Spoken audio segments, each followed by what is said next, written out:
Abraham வந்து அந்த வேலைக்காரனை அழைக்கிறான். அழைத்து சொல்றாரு, நீ என் இடத்துக்கு போய் நான் குடியிருக்கிற கானானிய குமாரத்திகள் புறஜாதிகள் அவங்க கிட்ட இருந்து பெண் கொள்ளாமல் நீ என் தேசத்துக்கும் என் இனத்தார் இடத்துக்கும் போய் என் குமாரனாக ஈசாக்கு பெண் கொள்வேன் என்று எனக்கு ப்ராமிஸ் பண்ணி கொடு என்று சொல்லி அவனை அனுப்பும்போது உடனே இந்த ஊழியக்காரன் வந்து ஆப்ஷன் பியை வைக்கிறார்.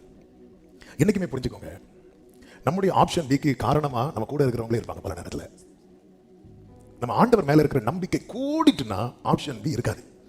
ஆண்டவர் மேல இருக்கிற நம்பிக்கை குறைய குறைய option B, option C, option D இருக்கும். அப்படி வரும்போது தான் சொல்லுவாங்க, எவ்வளோ பார்த்தோம் பாஸ்டர், ஒண்ணுமே செட் ஆகல. ஏன் செட் ஆகலைன்னா இவங்களை பிடிக்கல, தான் மேட்ரு. ஏதோ இவங்களுக்கு பிடிக்காதது போல இவர் எதை அறிக்கை பண்றாரு தெரியுமா? இங்க பாரு, நீ வேலைக்காரன், நான் எதுவும் நான் சொல்றதான் கேட்க. அப்படி அல்ல, அப்படி அல்ல. அந்த இடத்துல தான் இங்க பாரு, என்னை அழைத்திருக்கிறார். அப்ப அவன் அழைப்பை நம்புகிறான். எனக்கு வாக்கு பண்ணியிருக்கிறார். அவர் தந்த வாக்கு தத்தத்தை நம்புறான்.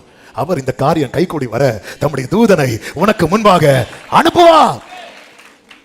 ஆப்ஷன் ஏல ஸ்ட்ராங்கா இருக்கிறார். ஆப்ஷன் ஏல ஸ்ட்ராங்கா இருக்கிறார். கூட இருக்கிறவங்க ஆப்ஷன் டி வைக்கட்டும், ஆப்ஷன் சி வைக்கட்டும். ஆனா ஆபிரகாம் ஏல ஸ்ட்ராங்கா இருக்கிறார். அவ்வளவு நம்பிக்கை. நம்ம எந்த அளவுக்கு ஆண்டவரை நம்புறோம், ஒரு விஷயத்துல ஆண்டவரை எப்படி நம்புறோம், எந்த அளவுக்கு நம்புறோம், எங்க அழைப்பில் இருந்து வரார். அந்த அழைப்பில் இருக்கிற உண்மை என்பது தன்னில் முடியாது, தன் தலைமுறை விஷயத்திலே தொடரும் என்பதுல எவ்வளவு நம்பிக்கையா இருக்கிறான் பாருங்க. என்னை அழைத்திருக்கிறார்னா அவர் எனக்கு செய்ய வேண்டியதை செய்கிறவர் மட்டுமல்ல, என் தலைமுறைக்கு செய்ய வேண்டியதை அவர் செய்து முடிப்பார். மேரேஜ்ங்கிறது ஒன் டே ஈவென்ட் கிடையாது. ஒரு நாள் பிரமாண்டமா நடத்தி விட்டு ஆமென்.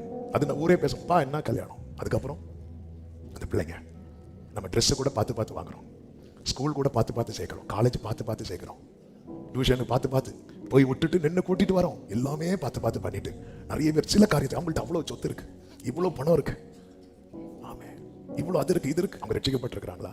தேவனோட உடன்படிக்கை பண்ணியிருக்கிறாங்களா? சபையில் ஆராதிக்கிறாங்களா? ஆமே. சரி, நீங்க இந்த காரியத்தில் நீங்க ஸ்ட்ராங் ஆயிட்டீங்கன்னா கர்த்தர் இன்னைக்கு சொல்ற வார்த்தை தான், கர்த்தர் அப்படி தூதனை அனுப்புவார். ட்ராக் கிளியர் ஆகும் இயேசுவின் நாமத்திலே. இப்படி காத்திருக்கிறவர்களுக்கு கர்த்தர் ட்ராக் கிளியர் பண்ண போறா. சீக்கிரம் உங்கள் கூடாரங்களிலே மணவாளனின் சத்தம், மணவாட்டியின் சத்தம் கேட்கப்பட போகிறது இயேசு கிறிஸ்துவின் நாமத்திலே. ஆமென் சொல்லுங்க பார்க்கலாம்.